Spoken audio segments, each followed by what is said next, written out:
सिर्फ अधीर रंजन चौधरी की बात नहीं है, ममता बनर्जी और राहुल गांधी का रिश्ता भी देखिए खट्टा मीठा है। ममता दीदी ने याद है ना, एक कहा था कि ये बीजेपी की सबसे बड़ी टीआरपी राहुल गांधी हैं, फिर राहुल ने भी ऐसा जवाब दिया था, फिर साथ आ जाते हैं, फिर एक दूसरे पर आरोप लगाते हैं। कैसा रिश्ता है ये? मैं ये कहना चाहती हूँ कि ममता दीदी का रिश्ता आप कह रहे हैं कभी खट्टा मीठा रिश्ता है, बट आई थिंक इंडिया का जो ब्लॉक की जो मीटिंग में उन्होंने कहा, बहुत इज्जत से राहुल जी के लिए बात की। और मैं ये भी बता दूं कि पॉलिटिक्स में, ठीक है ना, देखिए ना, उड़ीसा में नवीन पटनायक को हराया बीजेपी ने, पर सोशल मीडिया पे वो सबसे ज्यादा हाईलाइट क्या कर रहे हैं कि हम नवीन पटनायक जी को स्टेज में बिठा रहे हैं, हम नवीन पटनायक जी से गले मिल रहे हैं। सो पॉलिटिक्स में ये सब चलता है, थोड़ा सा लीवे सब हर लीडर को मिलना चाहिए। ऑलराइट, अब बताते हैं कि ममता दीदी के केजरीवाल जी से भी बड़े अच्छे रिश्ते हैं।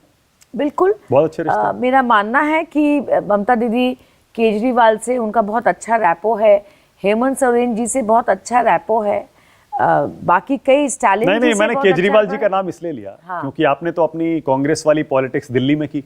जब कांग्रेस मैं दूसू में लड़ी पीक पर थी, पीक पर थी दिल्ली में, और मुकाबला था तो बीजेपी से था। उसके बाद अरविंद केजरीवाल जी आए और कांग्रेस आंधी में उड़ गई, बीजेपी रही, बीजेपी भी बहुत कमजोर हो गई। क्या वजह रही अरविंद केजरीवाल की पॉलिटिक्स को आप कैसे देखती हैं? देखिए, अरविंद केजरीवाल जी और आम Aadmi party is the creation of the Anna Hazare movement, और अन्ना हजारे मूवमेंट के बाद मुझे लगता है कि कांग्रेस पार्टी की anti incumbency peaked.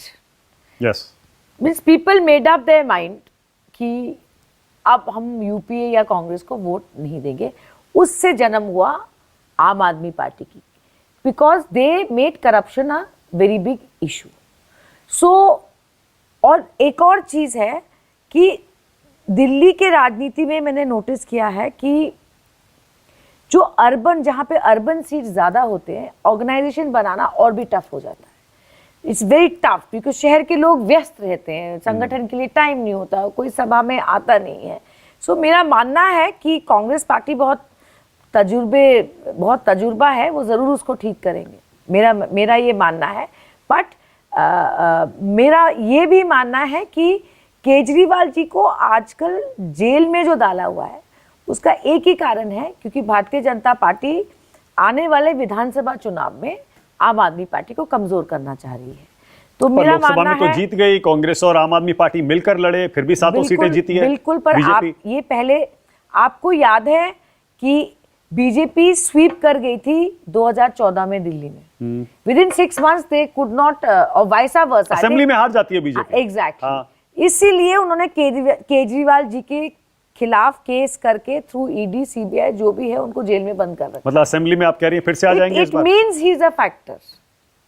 I believe that he is a factor. That's the only reason he is in jail.